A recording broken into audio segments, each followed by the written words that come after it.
Y cuento con la presencia, me da muchísimo gusto siempre que la recibimos, la presencia de la investigadora Marta Liliana Giraldo. Es doctora en ciencias en salud colectiva e investigadora en ciencias médicas, nada menos que en el INGER, Instituto Nacional de Geriatría. Un placer hablar de este tema que yo me quedaba pensando, Liliana, si no hablamos de él, crece, le damos más fuerza, ¿cierto? Así que tenemos que hablar de violencia acumulada, sobre todo en la vida de las mujeres. ¿Por qué este tema? Primero que todo, muy buenos días. Muchas gracias por la querida. invitación para hablar de un tema como este. Para llegar al buen trato tenemos que hablar de la parte del maltrato, ¿no? Efectivamente, la violencia hacia las mujeres adultas mayores, en esta investigación de cuáles son los factores o cuál es el riesgo que tienen las mujeres o la mayor propensidad de sufrir violencia en la vejez, nos hace mirar hacia otras formas de ver la violencia y es mirar de manera retrospectiva qué pasa en la vida de las personas, en la vida de las mujeres específicamente. Y pues efectivamente hemos encontrado que aquellas mujeres que sufren violencia en la vejez en los últimos 12 meses, o sea, siendo mujeres adultas mayores, y se indaga sobre la violencia, si ellas han sufrido violencia en el ámbito familiar en otras etapas de la vida, pues encontramos que gran parte de las mujeres que sufren violencia actualmente por parte de los hijos, de un hermano, de otros familiares, sufrieron violencia íntima de pareja y sufrieron maltrato en la niñez. La violencia en el ámbito familiar pues se divide en maltrato infantil, violencia íntima de pareja y violencia en la vejez. Entonces, lo que nosotros encontramos es que existen mujeres que sufren violencia toda su vida y lo único que cambia es el responsable de esa violencia y que sucede por parte de los seres más cercanos hacia esa mujer, ¿no? ¿Y por qué esa mujer que ha sufrido violencia en diferentes etapas de la vida, por qué no huye de ella? ¿Por qué no hace algo? Es la gran pregunta, Claro. ¿no?, que nos hacemos. ¿Por qué no hace algo para que no le pase? Claro. ¿Está en ella la fuerza? ¿Está en ella la capacidad de salir? O en este caso, ¿cuáles son los factores que la detienen? Claro, hay diferentes explicaciones desde la biología, desde la sociología y desde la psicología, por ejemplo. Sí. Hay una explicación muy interesante desde la psicología que se habla del trauma de la traición o el trauma de la alta traición, que lo que quiere es explicar es cómo las personas que viven un trauma derivado de la violencia, el impacto del trauma depende no solamente del miedo, sino de la traición. Es decir, que la violencia, este trauma se genera por la violencia, pero ejercido por las personas más cercanas. Exacto. Digamos, comenzó a explicarse, digamos, de la violencia íntima de pareja y su relación con el maltrato infantil, por qué se daba que esta gran probabilidad de sufrir violencia íntima de pareja, dado que sufrió maltrato infantil.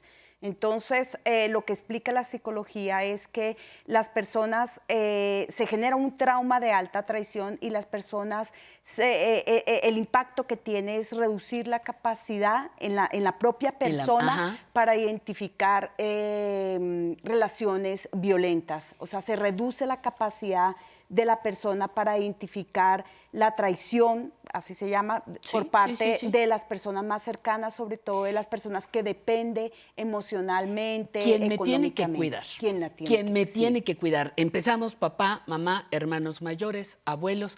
Quien me cuida, me maltrata, me traiciona, como tú dices, entonces deja una marca, impronta, una marca, deja una forma de mirar la vida. Entonces voy, digamos, ¿se puede usar la palabra normalizando el maltrato?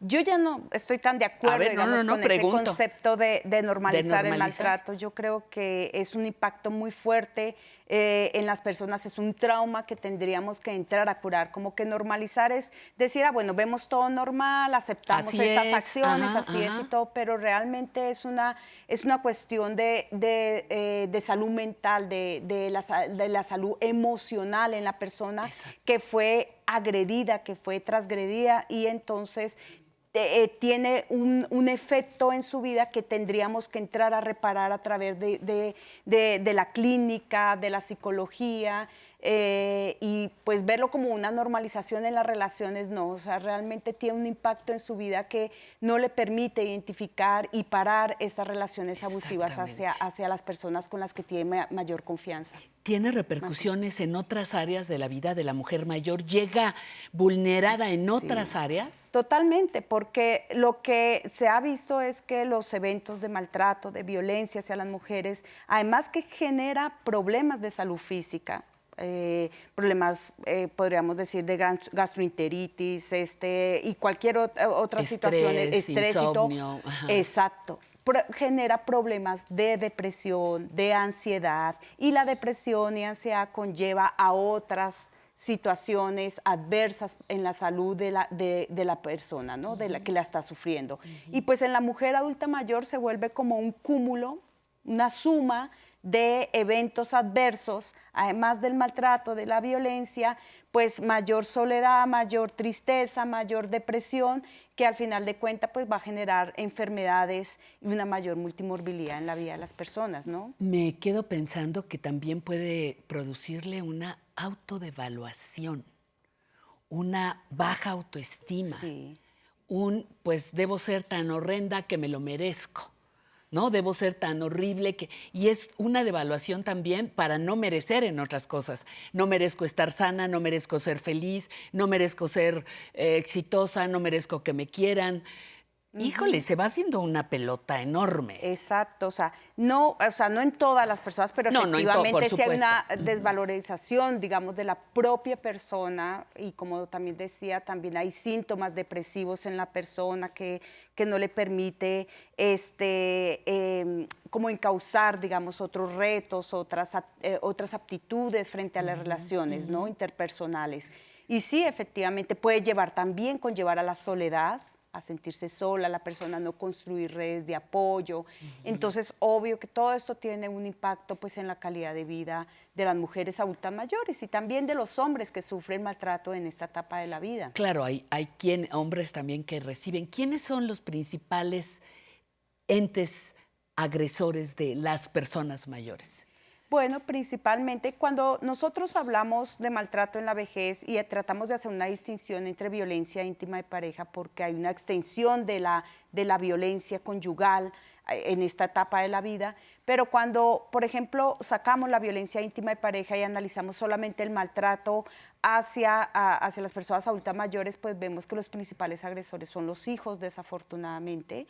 Los hermanos de las personas adultas mayores, los nietos, los sobrinos, pues es el círculo más cercano. El más cercano. El más cercano de la persona adulta mayor. Cuando hablas de violencia íntima de la pareja, ya sea de ellos hacia ellas o de ellas para con ellos, ¿de qué tipo de agresiones estamos hablando?